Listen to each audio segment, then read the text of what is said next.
el día de hoy bueno, no muchas horas, yo creo unas 4 horas más o menos, estudiando este salmo y ya la última hora me di cuenta de algo muy significativo y muy importante dentro del capítulo 52. De hecho, yo estaba en la oficina sentado y estaba ahí del otro lado el hermano Víctor y yo le dije, hermano Víctor, definitivamente voy a tener que cambiar mi sermón y hacer algo completamente diferente, porque me di cuenta que el Salmo 52 en efecto es un salmo de doble referencia, como muchos otros salmos. Cuando nos referimos a doble referencia, recuerden, significa en la hermenéutica cristiana, en lo que es la hermenéutica, el principio de la doble referencia, como lo hemos mencionado muchas veces, implica que la porción de la escritura tiene un mensaje para el tiempo contemporáneo, es decir, para el tiempo en que fue escrito, y una referencia a cuestiones futuras o escatológicas. Entonces, este también es el caso del Salmo 52. Sin embargo, cuando yo lo estudié y lo leí así rápidamente, yo dije, bueno, yo no comprendía que realmente tenía doble referencia a cuestiones escatológicas. Entonces, originalmente mi sermón nada más estaba enfocado en lo que era el contexto histórico. Es decir, mi sermón fue elaborado el día de hoy nada más hablando de la primer referencia del capítulo 52, sin tener en cuenta el hecho escatológico de esta. Por lo tanto, he decidido hacerlo en 2 secciones. El día de hoy vamos a estudiar el contexto histórico de Salmo 52. La próxima semana vamos a ver su referencia escatológica, futura, la cual es sumamente interesante. Ahora, como mencioné, para que nosotros podamos comprender, lo mencioné hace unos momentos, que vamos a estar en el libro de Samuel, primera de Samuel. Entonces, vayan allá rápidamente, primera de Samuel. Vamos a estudiar mucho de Samuel el día de hoy, primera Samuel capítulo 21 y 22. Tenemos que entender de qué se trata. O sea, más bien, para poder entender de qué se trata Salmo 52, es necesario estudiar 1 Samuel 21 y 22. No puedes comprender lo que está diciendo Salmo 52 sin estudiar 1 Samuel 21 y 22. Por lo tanto, eso es lo que vamos a hacer esta noche. Esta noche vamos a ver 1 Samuel capítulo 21 y 22 para comprender de qué trata el Salmo 52. ¿Okay? Vamos a empezar con una oración en esta noche. Señor Padre, gracias le damos por su salvación, la cual usted ha otorgado a quien usted ha tenido, o con el quien usted ha tenido misericordia. Gracias, Señor, por habernos llamado, por habernos escogido y habernos hecho hijos suyos. Señor, le damos gracias por su palabra, la cual tenemos. Gracias, Señor, por ella. Porque por medio de ella el Espíritu Santo puede trabajar en nuestras vidas, guiándonos y enseñándonos, por medio de la cual podemos aprender. Señor, gracias porque no nos ha dejado desamparados, sino que nos ha mandado su palabra y al otro Consolador, para que en esta edad de la iglesia esté con nosotros, more en nosotros, nos selle, nos guíe, nos enseñe, nos instruya. Gracias, Señor, por lo que vamos a estudiar en esta tarde, y le pido, Señor, que sea de gran bendición para nuestros hermanos el día de hoy. En el nombre precioso de nuestro Señor y Salvador Jesucristo, nuestro Señor y Dios. Amén.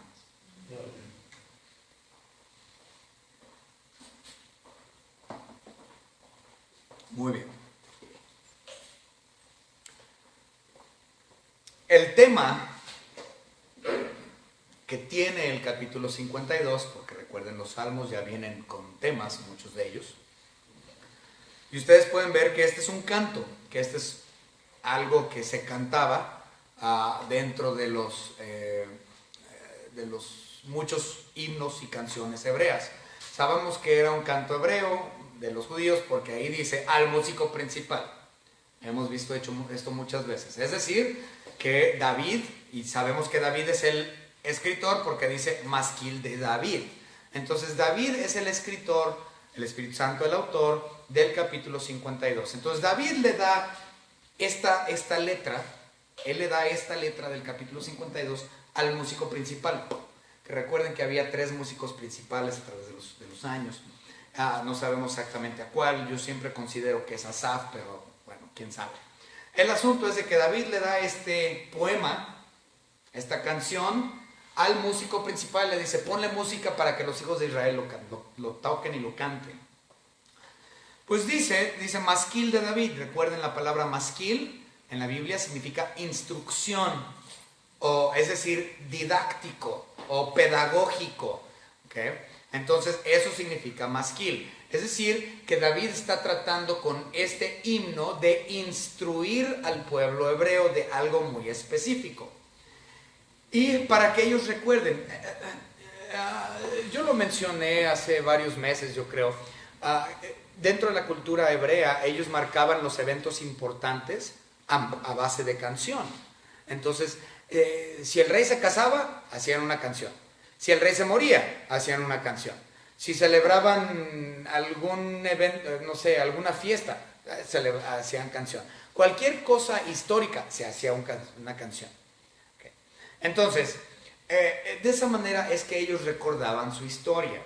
Y esto, el capítulo 52, es parte de la historia hebrea, sí, pero en particular de Saúl en contra de David.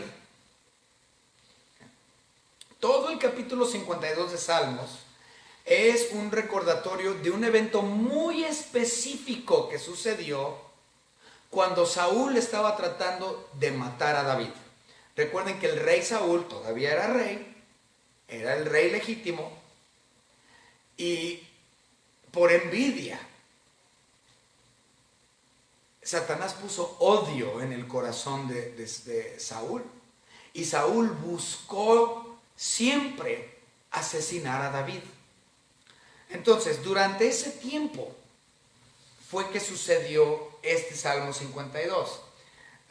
Si seguimos leyendo ahí la inscripción, dice que esto trata, masquil de David, de cuando vino Doeg Edomita y dio cuenta a Saúl diciéndole, David ha venido a casa de Ahimelech. Esa inscripción arriba del versículo 1 se resume en otro versículo. Vayamos rápidamente a 1 Samuel capítulo 21. Okay. 1 Samuel capítulo 21 y leamos únicamente. Ahorita lo vamos a leer todo, ¿sí? Lo vamos a terminar leyendo todo, pero quiero que vean esto. 21:9. Y el sacerdote respondió, 22:9, me equivoqué. 22:9.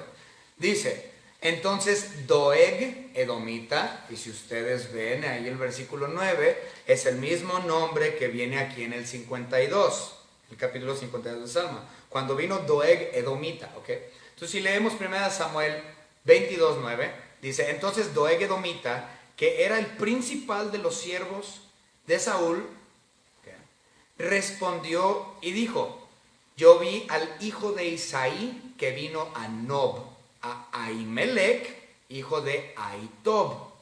¿Okay? Entonces si ustedes ven ese versículo 9, 22:9, es básicamente lo mismo que dice la inscripción antes del versículo 1 del capítulo 52. Es lo mismo. Y ahorita lo vamos a explicar. Vamos a comenzar.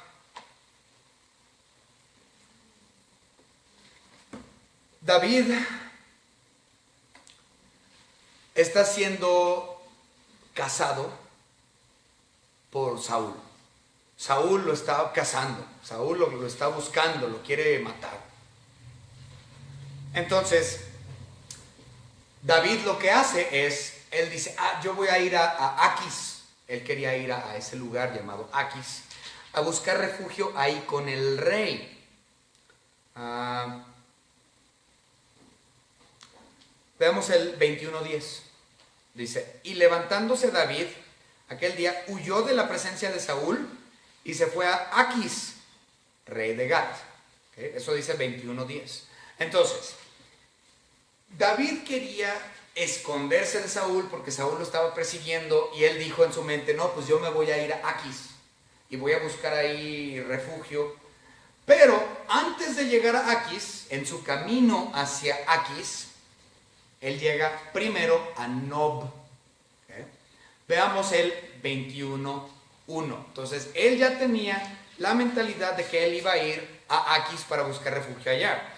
Pero antes, como le quedaba de paso, le quedaba de camino a Aquis, él llega a Nob primero. 21:1 dice, vino David a Nob al sacerdote Ahimelech y se sorprendió Ahimelech de su encuentro. Le dijo, ¿cómo vienes tú solo y nadie contigo? Bueno, sí tenía hombres con él David, no es que no estaba solo, es decir, que no venía con una infantería grandísimo, no venía realmente con suficientes guardas, nada más eran un puño, bien poquitos. Entonces el sacerdote Ahimelech lo ve y dice, ¿por qué vienen tan poquitos? Pues estás solo, mira dónde está tu guardia. Él termina yendo a Nob. Nob es muy importante. ¿Okay? Nob es importante. Recuerden, cuando Saúl era rey, aún no tenían posesión de Jerusalén.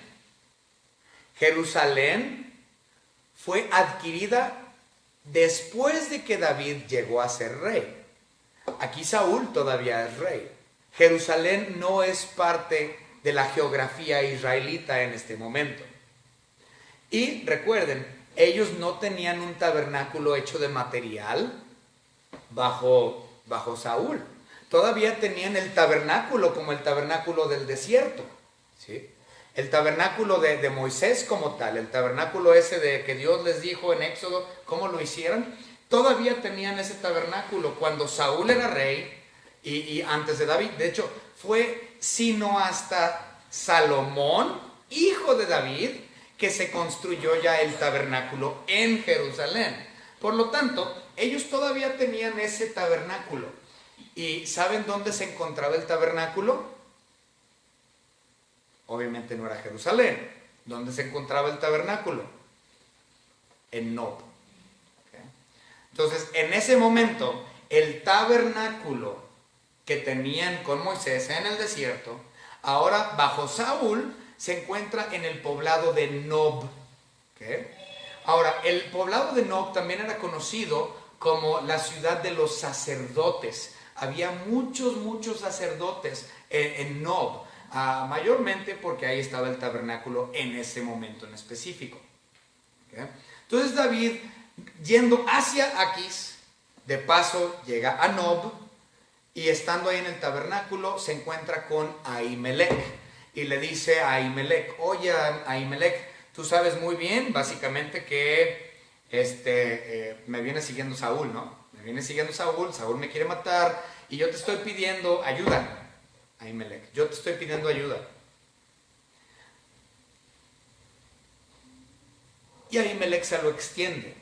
El asunto es el siguiente. David no era rey, Saúl era el rey. Los sacerdotes deberían de haber estado a favor del rey y no del rebelde David, a quien el rey estaba tratando de matar.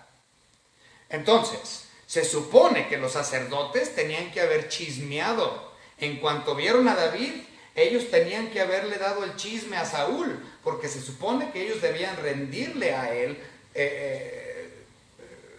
sumisión por causa de que él era el rey. Pero no le interesó eso a Ahimelech, el sacerdote, y dijo, sí te voy a extender la ayuda, David. Y David le pide dos cosas. Primero le dice, ¿sabes qué, Ahimelech? Nos estamos muriendo de hambre. saca un pan, ¿no? Saca el pan. Veamos el 21:3. Ahora pues, ¿qué tienes a mano? O sea, ¿qué comida tienes? Tengo hambre, ¿no? Dame 5 panes o lo que tengas. Lo que tengas, tú saca de comer, ¿no? Y fíjense lo que le dice el sacerdote a Ahimelech. Dice, el sacerdote respondió a David y dijo, no tengo pan común a la mano.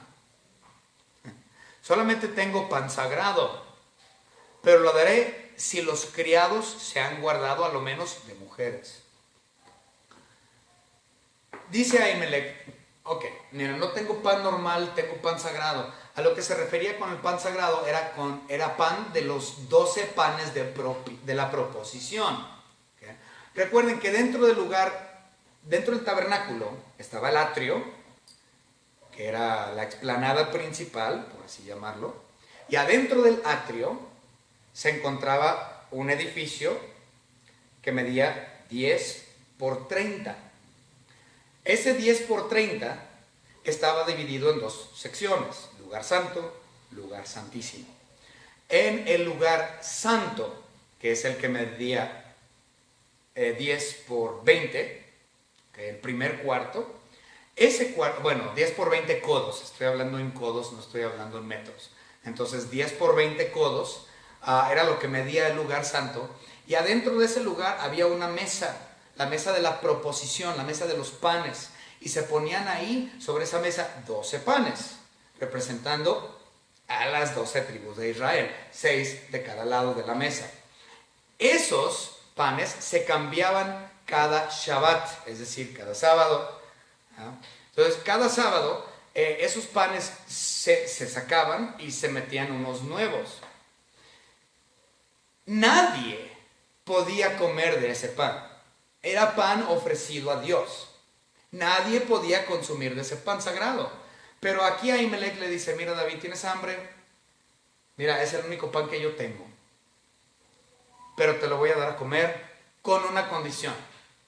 Con la condición de que tú y tus hombres no hayan estado con mujeres.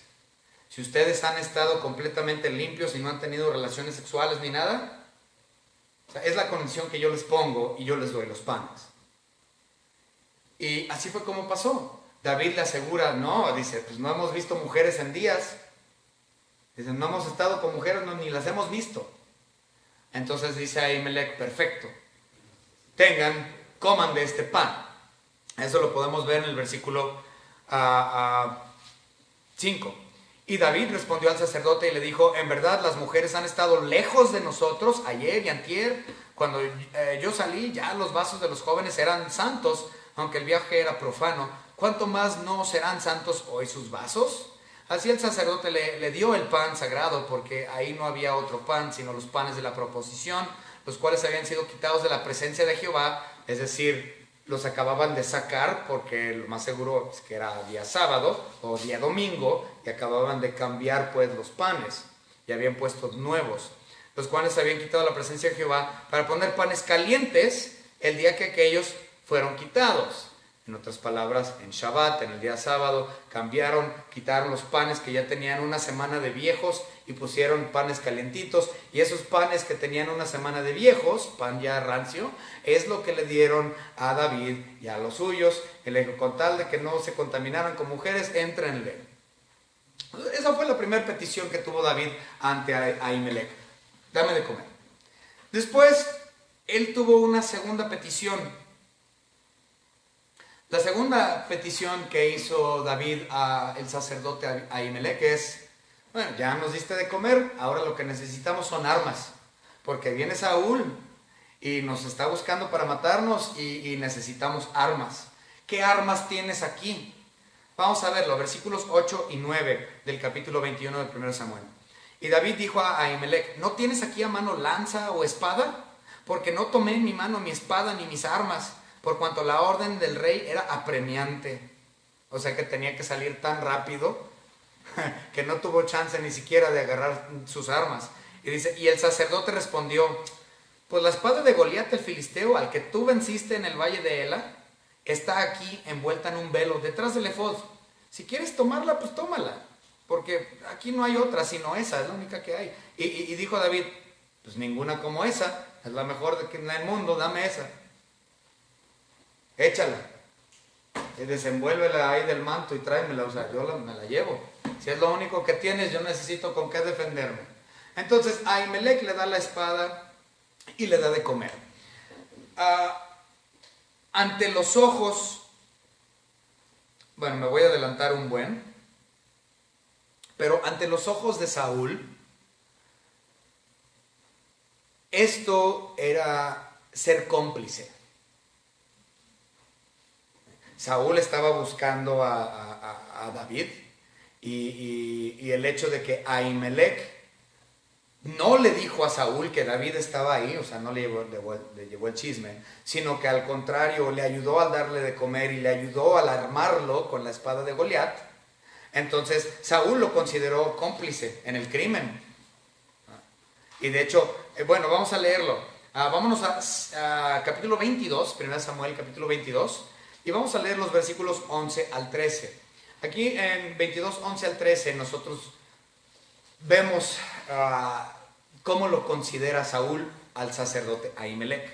1 Samuel 22, 11 al 13. Y el rey envió por el sacerdote Ahimelech, hijo de Ahitob, y por toda la casa de su padre los sacerdotes que estaban en Nob, y todos vinieron al rey, y Saúl le dijo, oye ahora, hijo de Ahitob, es decir, a Ahimelech, él era hijo de Ahitob, y le está diciendo al sacerdote. Y él dijo, heme aquí, señor mío. O sea, él todavía muestra respeto. O sea, Ahimelech, el sacerdote, está mostrándole el respeto debido al rey. Y le está diciendo aquí, heme aquí, señor mío. Y versículo 13, y le dijo Saúl, ¿por qué habéis conspirado contra mí, tú y el hijo de Isaí? El hijo de Isaí sabemos que es David. Cuando le diste pan y espada, y consultaste por él a Dios para que se levantase contra mí y me acechase como lo hace hoy día. Entonces Saúl considera que el sacerdote es cómplice y que él ha hecho un complot, que él ha conspirado junto con David en contra del rey.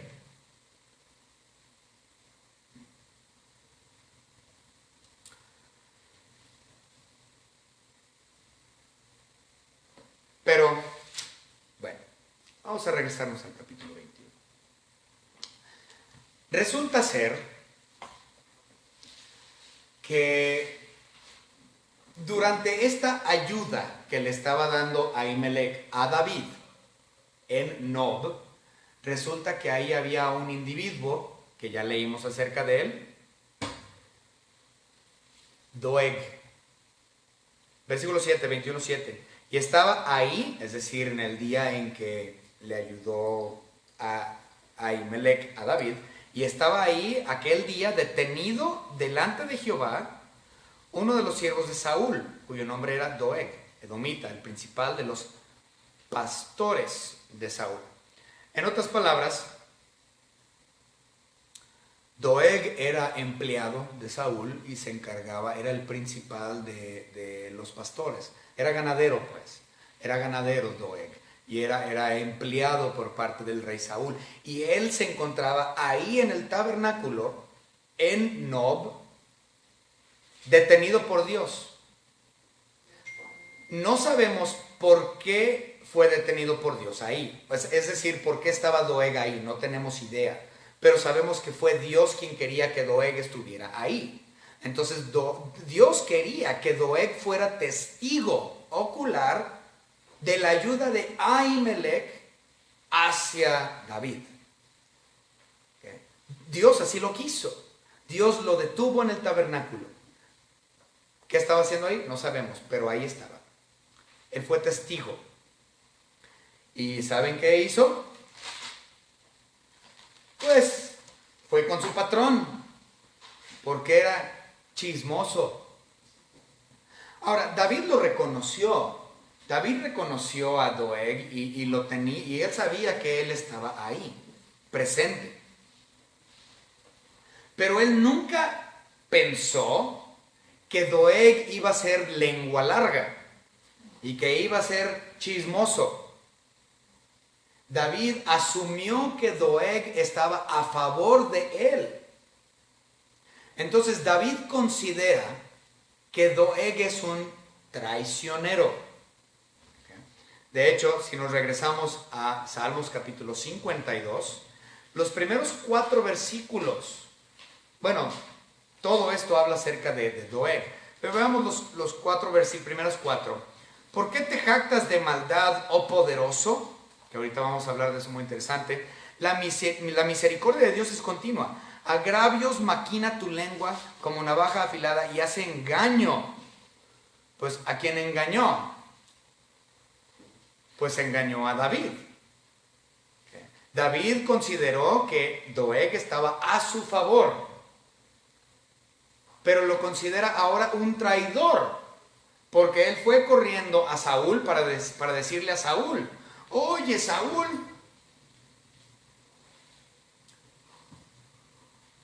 Ahimelech ayudó a David.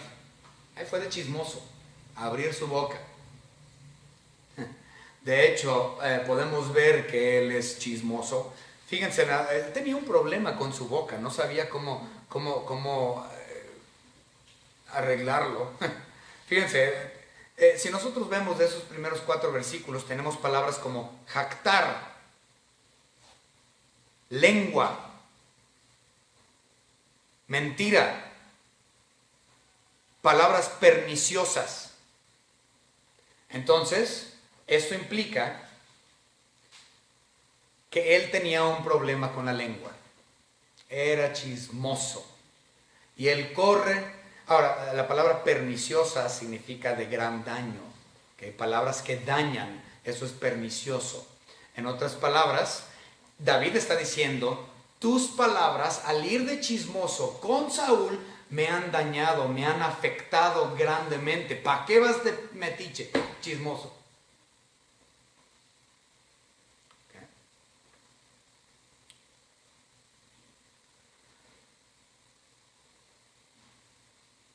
Bien. Entonces, él chismea a Saúl, que ya lo leímos en el 22:9. Y también leímos que cuando Saúl se entera que Ahimelech le ayudó a David, manda a llamar a Ahimelech. Y como ya vimos, lo llama un conspirador. Pero ¿saben qué? En ese mismo momento, después de que lo llama un conspirador, es decir, un cómplice del prófugo de la justicia David, sucedió algo. Él le dice, le da su sentencia. Vamos a ver la sentencia que le da Saúl al sacerdote Ahimelech. La sentencia la podemos ver en el versículo 16 de 1 Samuel 22. Dice: y el rey dijo a Ahimelech, le dice: sin duda morirás. Esa es la sentencia. Lo sentencia a muerte por haberlo traicionado y haber conspirado con el hijo de Isaí. Pero no nada más le da a él esta sentencia de muerte, sino que le dice que toda su familia, toda la casa de tu padre también va a morir. Saúl tenía un problema muy grande. Él se puso a él mismo por encima del sacerdocio de Dios. Se puso por encima de Dios mismo. Porque él sabía que Ahimelech era sacerdote de Jehová.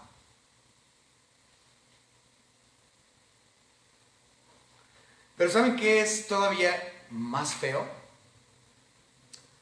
Que no solamente condena a Ahimelech y a toda la familia de Ahimelech, la familia de su padre, sino que encima de eso dice: también voy a sentenciar a todos los sacerdotes de Nob. Recuerden, casi todos los sacerdotes se encontraban en el poblado de Nob, porque ahí se encontraba en ese momento el tabernáculo. En otras palabras, no había mayor concentración de sacerdotes en todo Israel como lo había en Nob. Y fíjense lo que hace este cuate. Versículo 17 de 1 Samuel 22. Entonces dijo el rey a la gente de su guardia, que estaba alrededor de él, o sea, la guardia, podremos decir los guaruras del rey Saúl. Él le dice a los guaruras del rey Saúl, les dice lo siguiente: volveos y matad a los sacerdotes de Jehová. Vayan y mátenlos a todos los sacerdotes que hay ahí en Nob, vayan y mátenlos a todos. Dice, porque también la mano de ellos está con David, pues sabiendo ellos que huía, no me lo descubrieron. Pero los siervos del rey no quisieron extender sus manos para matar a los sacerdotes de Jehová. Entonces, Saúl sabía que estos eran sacerdotes de Dios. Él mismo lo admitió. Y dice, mata a los sacerdotes de Jehová. O sea que no le importaba, no tenía temor de Dios. No había un temor de Dios para nada. Y él se puso por encima de Dios mismo al pedir la matanza de estos sacerdotes de Nob. Pero sus guaruras no quisieron, ¿no? Los guaruras dijeron, no, la verdad, como que ellos tenían más temor de Dios. Ellos dijeron, no queremos matar a los sacerdotes. Pero ¿saben quién apareció? Doeg, el pastor principal de Saúl. Y Saúl le dice a Doeg en el versículo 18 que él se regresara y que él matara a los sacerdotes. Vamos a verlo. Versículo 18. Entonces dijo el rey a Doeg. Otra vez, Doeg no era un asesino hasta este punto. Por lo menos no hay mención de que él haya sido asesino. Dice la Biblia que él era el jefe de los pastores. Era como lo mencioné, era ganadero. ¿Okay? Y entonces dijo el rey a Doeg, vuelve tú y arremete contra los sacerdotes. Y se volvió Doeg el edomita y acometió a los sacerdotes y mató en aquel día a 85 varones que vestían efod de lino. O sea, mató a 85 sacerdotes. Sin temor a Dios. Y de los habitantes de Nob, llamémosles pues, los pobladores civiles.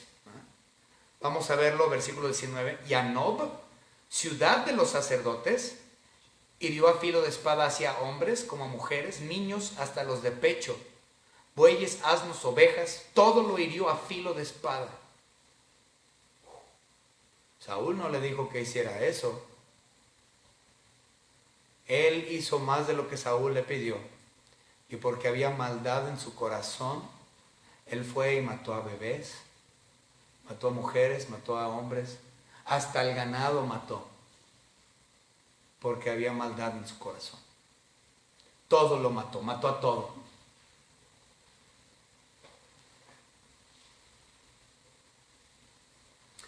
Nada más hubo un solo sobreviviente. Y lo pueden ver si ustedes quieren seguir leyendo. El único sobreviviente de esta masacre, de este genocidio, fue Ahitob. Lo vemos en el versículo 20. Pero uno de los hijos de Ahimelech, hijo de Ahitob, Abiatar, que se llamaba Abiatar, escapó y huyó tras David. Entonces, Abiatar, hijo de Ahimelech, me cuestan mucho trabajo los nombres. Pero él es el único que sobrevivió a este genocidio que hizo Doeg en contra de los sacerdotes de Jehová y del pueblo de Nob. Bueno, el Salmo 52 que estamos viendo ahorita trata acerca de este personaje infame, Doeg. Todo el capítulo 52 de Salmos habla acerca de Doeg.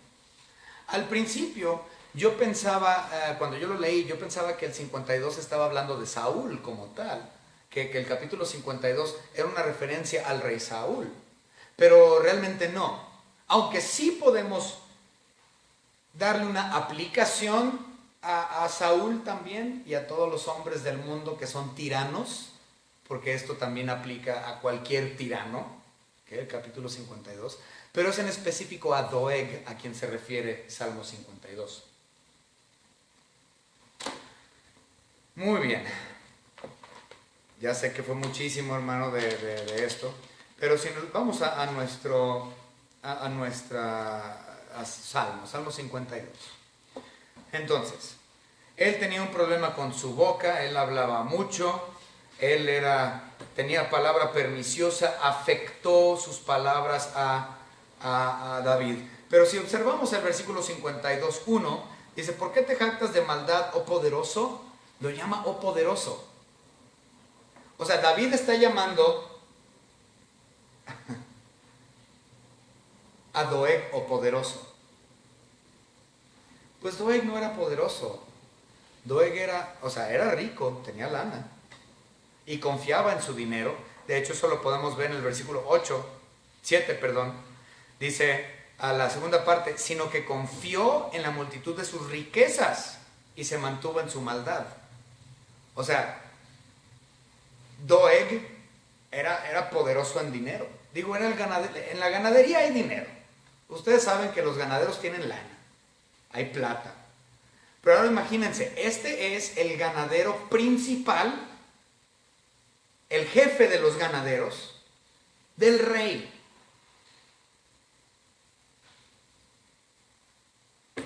Dinero, dinero, dinero tenía este amigo y confiaba en su dinero.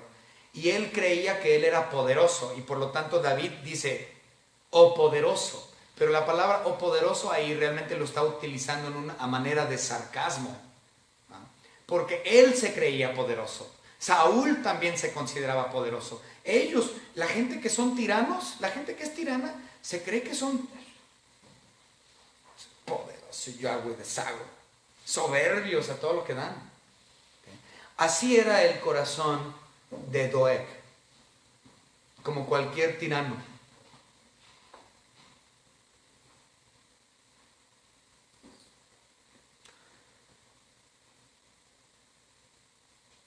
Ahora, bueno, ya expliqué 1, 2, 3, versículo 4.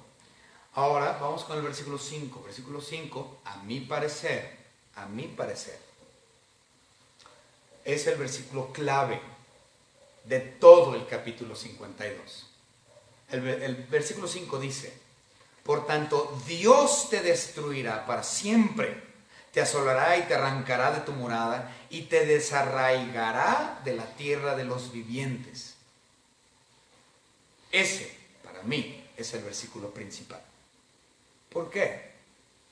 Porque habla de que es Dios quien imparte justicia sobre los inicuos tiranos soberbios.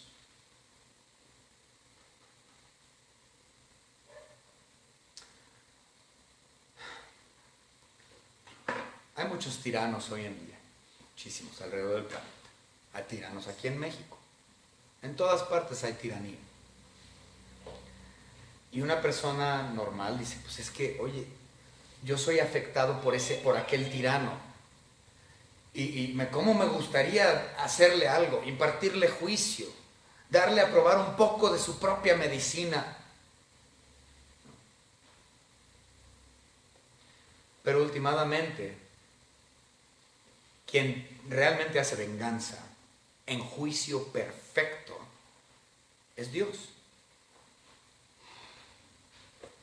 Y el juicio o el castigo impartido por Dios es mucho más severo del que nosotros pudiéramos impartir sobre un tirano.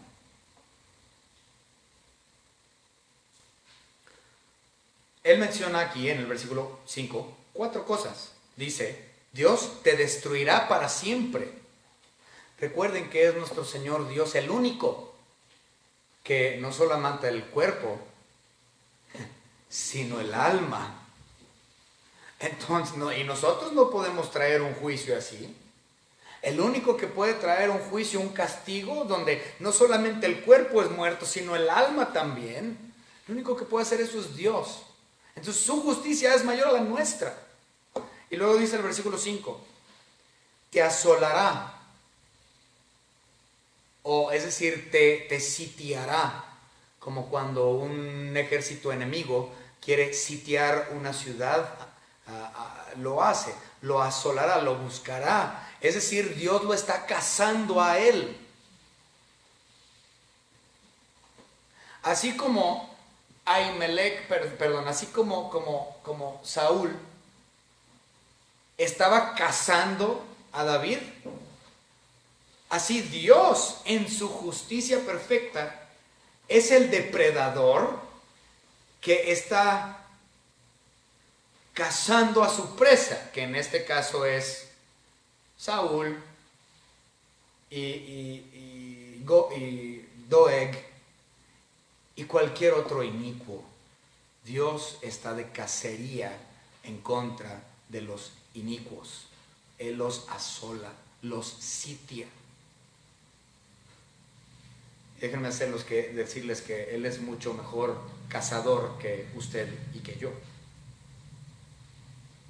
Porque Él siempre agarra a su presa. No se le escapa ni una.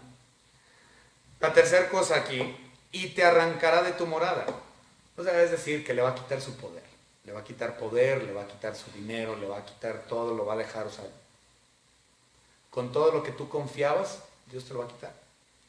Luego dice, y te desarraigará de la tierra de los vivientes. La ilustración de ese cuarto punto del versículo 5, de la justicia de Dios, la idea es de un árbol que es totalmente desenraizado. Yo no sé mucho de jardinería y botánica y ese tipo de cosas, yo no sé casi nada, no sé nada. Pero cuando tú sacas un árbol de la raíz, desde abajo, implica que ese árbol murió. ¿Sí? Tú estás sacando ese árbol muerto. Y David hace un contraste entre él, entre su persona, David, y Doeg. Si nosotros nos adelantamos rápidamente, dice el versículo 8, 52:8, dice David, pero yo estoy como olivo verde en la casa de Dios. Entonces, él está diciendo que tú eres un árbol muerto. Dios te va a impartir su justicia y te va a matar, te va a sacar de entre los vivos, vas a ser arrancado, desarraigado desde la raíz, vas a ser quitado. Dice, pero a diferencia de ti que estás muerto, yo estoy vivo. Pero se llama a él mismo un olivo verde. Eso es muy importante y lo vamos a ver la próxima semana. ¿Okay? Pero nada más recuerden, el olivo representa ¿a qué?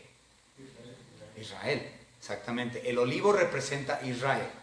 Y él está diciendo, yo soy un olivo verde, implicando que él está vivo. Ahora, esto es muy interesante, también lo vamos a ver la semana que entra, pero un adelanto. Un olivo es uno de los árboles, si no es que el árbol más longevo del planeta. Un olivo vive hasta 3000 años. ¿Okay? O sea, es decir, un árbol de aceitunas. Si usted ha comido aceitunas, entonces usted ha comido de un árbol de olivo. Y esos árboles que dan aceitunas, o olivos, llegan a vivir hasta más de 3000 años. Y estos árboles dan fruto toda su vida. ¿Okay? No es como un árbol que, pues yo he visto muchos árboles frutales, ¿no? Como el limón o la mandarina.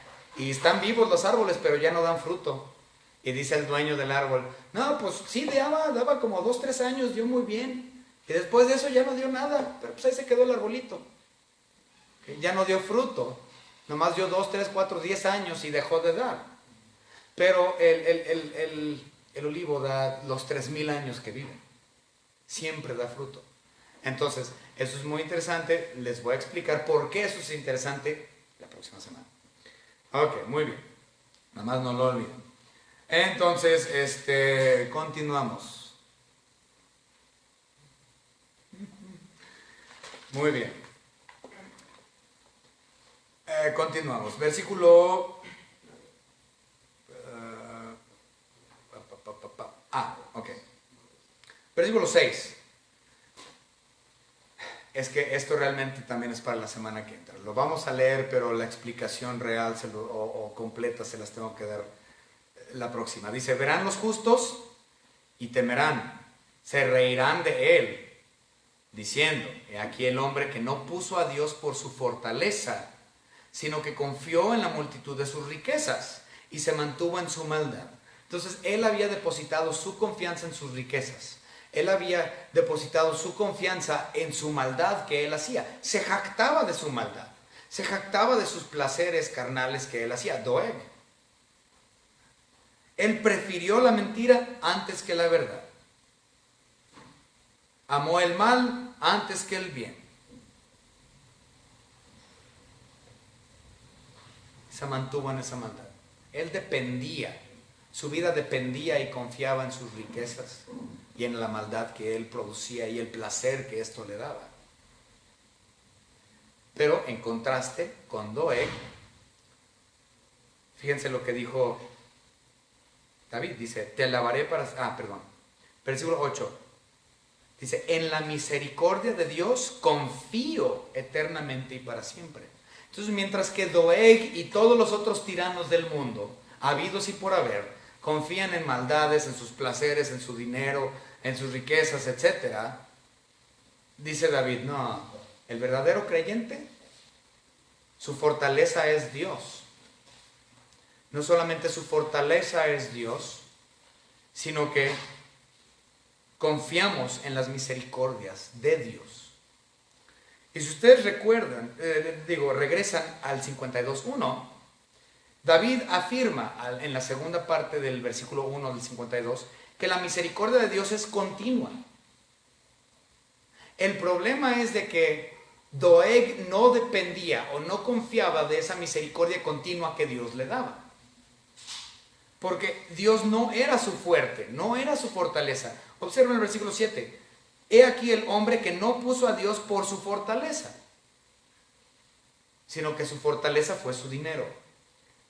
No dependió de las misericordias continuas de Dios. Pero un verdadero creyente no depende de dinero, sino que su fortaleza es Cristo. Y andamos confiadamente a diario en las misericordias que Él otorga continuamente.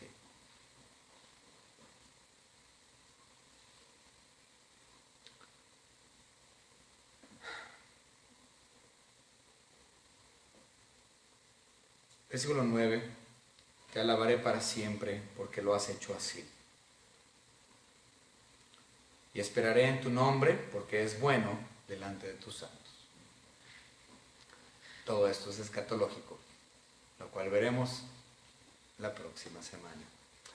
Entonces, hemos comprendido el día de hoy a quién se refiere el capítulo 52 dentro de su contexto histórico, que ya vimos en 1 Samuel, capítulos 21 y 22. La semana próxima vamos a ver otra vez capítulo 52, pero desde la perspectiva de segunda referencia, es decir, desde la perspectiva escatológica. Y ahí, hermanos, es donde se pone muy interesante. ¿Okay? Entonces, hermanos, espero que hayan comprendido lo que hemos estudiado y quién es Doeg y qué fue lo que sucedió históricamente.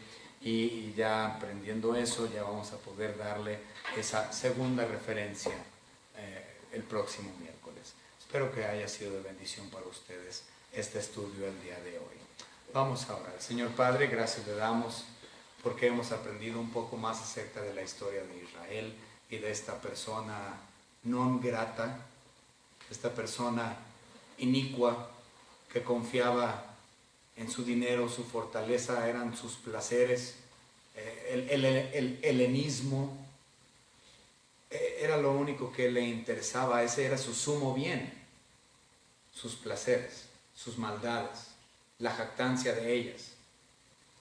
Pero gracias, Señor, porque encontraste a aquellos tiranos inicuos.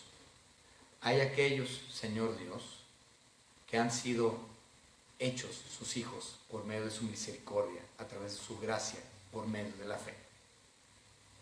Y estos, sus llamados, sus elegidos, nuestra fortaleza es la persona de Cristo Jesús, su Hijo, nuestro Señor y Dios. Él es nuestra fortaleza. Y porque estamos en Él, por Él y para Él, hemos comprendido también, Señor, que dependemos no de nuestros placeres o nuestras riquezas o nuestras maldades, sino que dependemos enteramente de las misericordias continuas que usted nos da. Gracias, Señor, por todo lo que nos ha dado, principalmente por su salvación preciosa. Por todo, Señor. En el nombre de su Hijo Jesucristo, nuestro Señor, Salvador y Dios.